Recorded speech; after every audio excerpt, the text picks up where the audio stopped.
Propulsion module चंद्रमा की कक्षा में रहकर धरती से आने वाले रेडिएशन का अध्ययन करेगा।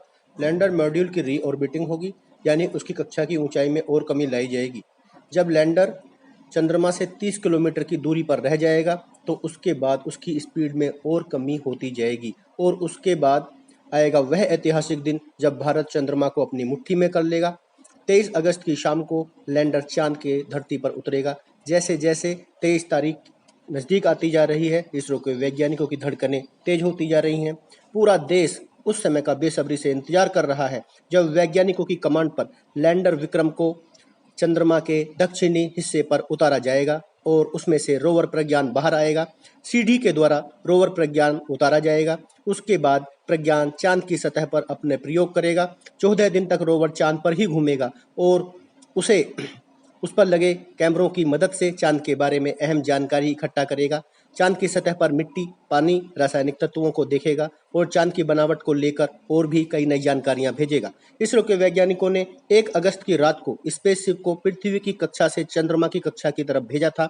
5 अगस्त को चंद्रयान चंद्रमा की कक्षा में पहुंच गया था। ऑर्बिटर में प्रवेश करते समय उसके कैमरे ने चांद की तस्वीरें खींची थी। अभी तक प्रपल्शन मॉड्यूल की मदद से इसरो चंद्रयान 3 को उड़ा रहा था। वैज्ञानिकों के लिए चांद पर चंद्रयान 3 को उतारना बहुत बड़ी चुनौती है, क्योंकि चंद्रयान 2 भी इसी प्रक्रिया के दौरान फेल हुआ था।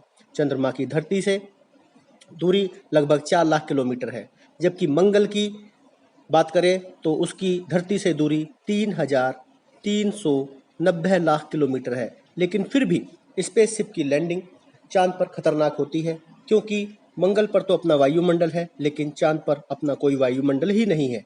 इसीलिए किसी भी भारी उपकरण को चांद पर लैंड कराना बहुत बड़ी चुनौती है। हमारी धरती पर तो एयरक्राफ्ट जीपीएस के सहारे अपना रास्ता पता कर लेते हैं, परंतु चांद पर लोकेशन बताने वाला कोई सैटेलाइट उपलब्ध नहीं है।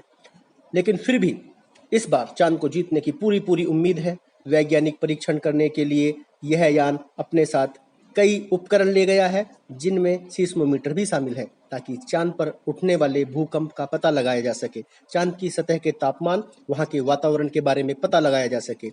इस पर ऊर्जा प्राप्त करने के लिए सोलर पैनल लगे हुए हैं, जिनकी सहायता से रोवर को चांद की सतह पर ऊर्जा मिलेगी। चंद्रयान 3 का अभियान न केवल भारत के लिए बल्कि पूरी दुनिया के लिए अहम माना जा रहा है। लैंडर को चांद की उस जगह पर भेजने की तैयारी है जिसके बारे में विश्व ने अभी तक सोचा भी नहीं है। इसमें न केवल चांद के बारे में बल्कि दूसरे ग्रहों के बारे में भी रिसर्च करने की क्षमता बढ़ेगी। इसके द्वारा भारत सारी दुनिया को बताना चाहता है कि उसके पास चांद पर उतारने और रोवर को उसकी धरती पर चलाने की क्षमता है। इससे दुनिया भर का भरोसा भारत पर बढ़ेगा, जो कमर्शियल बिजनेस बढ़ाने में भी मदद करेगा। चंद्रयान 3 की सॉफ्ट लैंडिंग के लिए हमारे इसरो के वैज्ञानिकों ने दिन रात लगे हुए हैं। पूरी उम्मीद है कि इस बार चंद्रयान की धरती को जीतने का सपना पूरा होगा। अगर चंद्रयान 3 को इस बार कामयाबी मिल जाती है तो भारत चांद पर पहुंचने वाला चौथा देश तथा उसके दक्षिणी ध्रुव पर उतरने वाला विश्व का एकमात्र पहला देश बन जाएगा।